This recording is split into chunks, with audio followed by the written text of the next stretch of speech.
Speed news చూద్దాం. నిర్మల్ జిల్లా కుంటాల మండలంలోని ఆర్లీఎక్స్ రోడ్ వద్ద అకాల వర్షానికి తడిసిన వడ్లను సకాలంలో కొనుగోలు చేయాలని బీఆర్ఎస్ ఆధ్వర్యంలో రైతుల రాస్తారోకో నిర్వహించారు.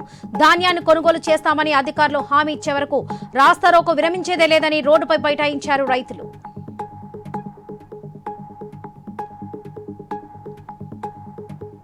ప్రకాశం జిల్లా మార్కాపురం మండలం చింతగుంట్ల సమీపంలోని జాతీయ రహదారిపై రోడ్డు ప్రమాదం జరిగింది. బైక్ను వేగంగా వచ్చి కారు ఢీకొట్టింది. బైక్ పై ఉన్న ఇద్దరు వృద్ధులు. బాపట్ల జిల్లాలో ఘోర రోడ్డు ప్రమాదం జరిగింది. ముప్పవరం జాగర్లమూడి వారి పాలెం గ్రామాల మధ్య తాటికాయల కారు ఆపగా మరో కారు స్పీడ్ గా వచ్చి ఢీకొట్టింది. ప్రమాదంలో ఇద్దరు మృతి చెందగా మరో ఇద్దరికి తీవ్ర గాయాలయ్యాయి. ఒంగోలు కొండపి పట్టణంలోని కుమ్మరిపాలెం గొడుగులపాలెంలో పోలీసులు కాటన్ సర్చ్ నిర్వహించారు. పత్రాలు లేని 100 ద్విచక్ర వాహనాలను ఒకరు ఆటోను సీజ్ చేశారు. గంజాయి మద్యం రవాణా చేయటం వంటి అసాంఘిక కార్యకలాపాలకు పాల్పడితే కఠిన చర్యలు తప్పవని హెచ్చరించారు.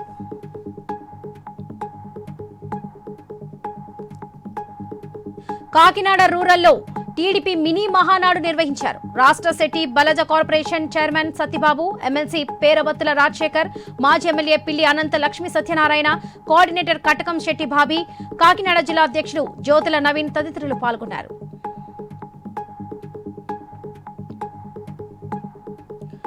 గుంటూరు తూర్పు నియోజకవర్గంలోని యాదవ బజార్లో పర్యటించిన ఎమ్మెల్యే మొహమ్మద్ నసీర్ స్థానిక ప్రజలను కలిసి సమస్యలు అడిగి తెలుసుకున్నారు.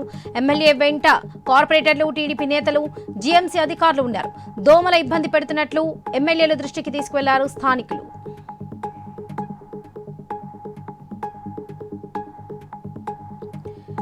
ఏపీ ముఖ్యమంత్రి, ఉప ముఖ్యమంత్రి పవన్ కళ్యాణ్ చేపడుతున్న మాటమంతి కార్యక్రమానికి శ్రీకాకుళం జిల్లా టెక్కలి నియోజకవర్గంలోని రావివలస గ్రామం పైలట్ ప్రాజెక్ట్ గా ఎన్నికైంది. ఈ గ్రామాన్ని పూర్తి స్థాయిలో అభివృద్ధి చేయనున్నారు. రావివలస ప్రజలు పవన్ కళ్యాణ్ కు కృతజ్ఞతలు తెలిపారు.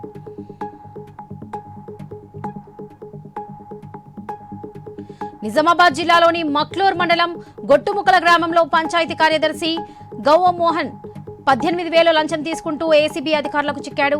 ఖాళీ స్థలం ఆన్లైన్లో నమోదు విషయంలో లంచం డిమాండ్ చేయగా బాధితులు ఏసీబీని ఆశ్రయించారు. 20,000 డిమాండ్ చేయడంతో చివరకు 18,000 లంచంగా తీసుకుంటున్న సమయంలో రెడ్ హ్యాండెడ్ గా పట్టుకున్నారు ఏసీబీ అధికారులు.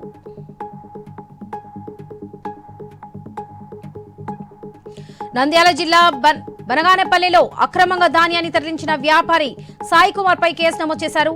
నకిలీ బిల్లులు సృష్టించి ప్రభుత్వానికి పన్ను చెల్లించకుండా లక్షలు వెనక వేసుకున్నట్లు గుర్తించారు. ఇదే విధంగా ఏటా 100 లారీల ధాన్యాన్ని అక్రమంగా రవాణా చేస్తున్నట్లు తెలిపారు పోలీసులు.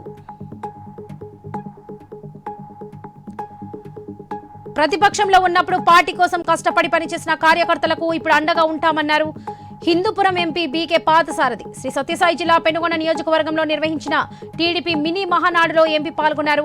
వైసీపీ పాలనలో టీడీపీ క్యాడర్ ఎంతో ఇబ్బంది పడిందన్నారు పార్థసారథి.